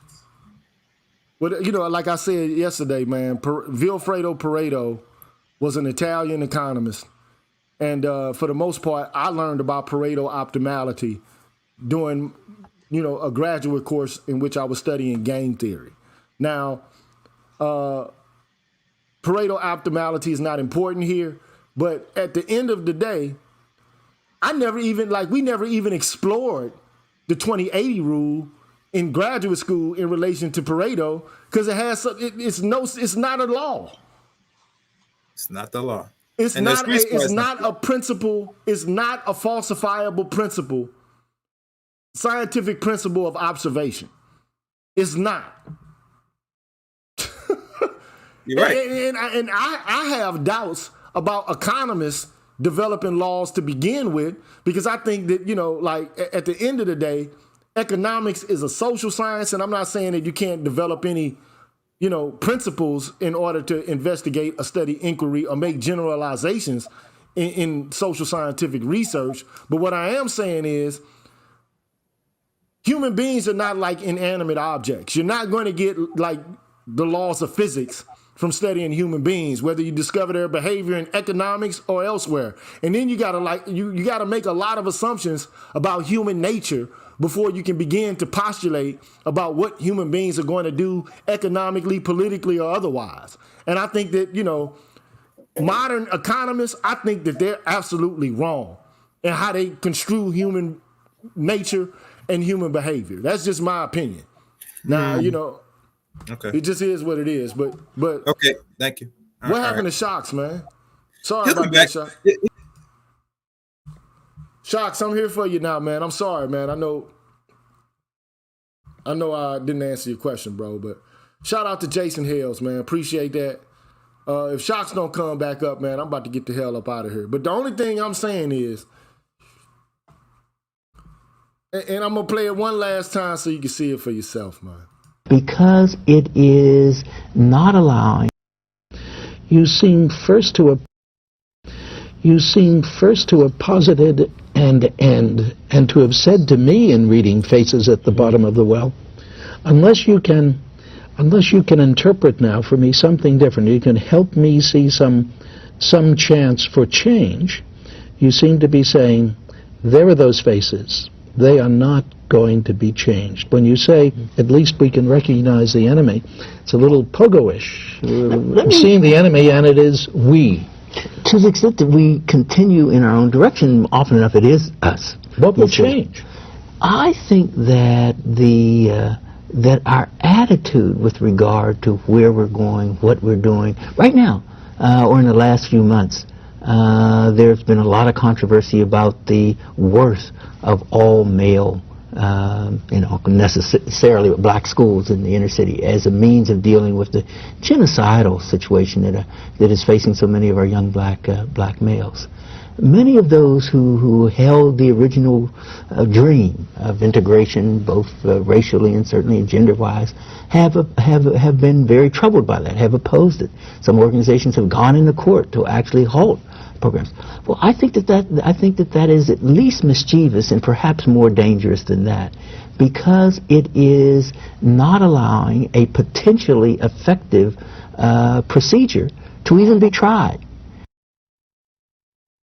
There you have it, man. The architect of critical race theory says, hey, you won't even let us try to remedy our condition in the hood, or our downward mobility, or our incarceration, because you're married to ideology related to patriarchy theory. So we can't even propose what might be a viable solution or even see.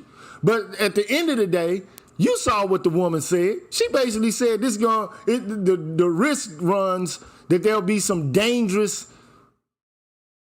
installation of patriarchal values and dominance values if we do this. So keep them niggas down. She ain't come right out and say it, but that's what it is. And even Derek Bell didn't come out and say who the demographic was that was in opposition to this shit, but he hinted on it when he talked about gender. It's the gender theorists who are doing this shit. They're the staunchest deniers and objectors to any relief for Negroes, black males. Don't want to see it. Then the first thing they'll come out and say is, well, black girls and black girls and black girls and black girls. Well, white women hijacked the fucking Civil Rights Bill or the Civil Rights Act. They fucking hijacked it. And they're going to squeeze as much as they can out of it. They're going to get blood out of that turnip. They're going to get it. It just is what it is. Why you ain't going to get nothing from it. So, you know, what you got was prisons. They invested billions of dollars into that shit. When it comes to us, we can't even propose our own solutions of what might work for fear that, you know, we're going to institute, you know, the oogity boogity patriarchy. And that's the creator of critical race theory. But she says she's going to use critical race theory to demonstrate how this is not a viable solution to any of our issues or our problems. Shout out to Electrician 480. Anyway, man, this was a Saturday cook-up, man. You know what I'm saying? I had to come in and drop by for a minute, man, and say something about this. And, it pisses me off, man, because I'm just tired of hearing white women talk about how much they love black women. I ain't never seen, man, I'm from the hood. I ain't never seen no white bitches there. Never. Never, ever, never, ever, never, never, never. Never. Never. How many white motherfuckers you seen in a hood near you?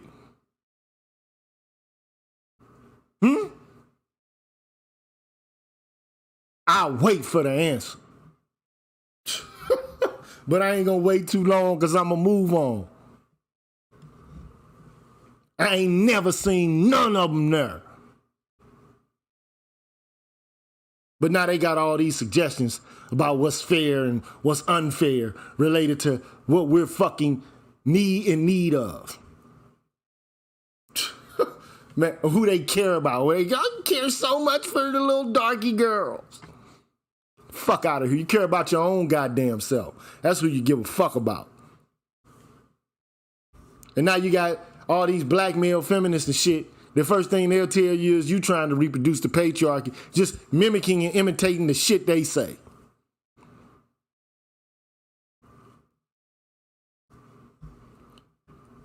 Gentrification ain't the same as some motherfucker coming into the hood, kicking it with you, socializing with you, and just being part of what you're doing.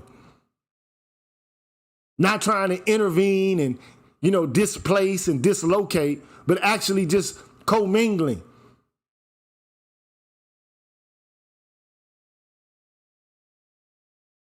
It's a difference, but I understand your point. But I ain't never seen none of them in the north side of St. Louis. I don't see them in the south side of Chicago. I done been all over this country. I ain't seen them, you know, in damn certain areas, you know, in Atlanta. I don't see white people all up in there. But anyway, man, I'm out of here, man. It's Saturday. I ain't expect to go 2 hours. I only wanted to do 1 hour. But you know it is what it is, bro. I'm going to holler at y'all later, man. And, you know, look, it just, the reality is, man, black boys got a lot of challenges to overcome. Whether they born into productive families or impoverished families. It just is what it is. But I'll holler at y'all later, man. Peace.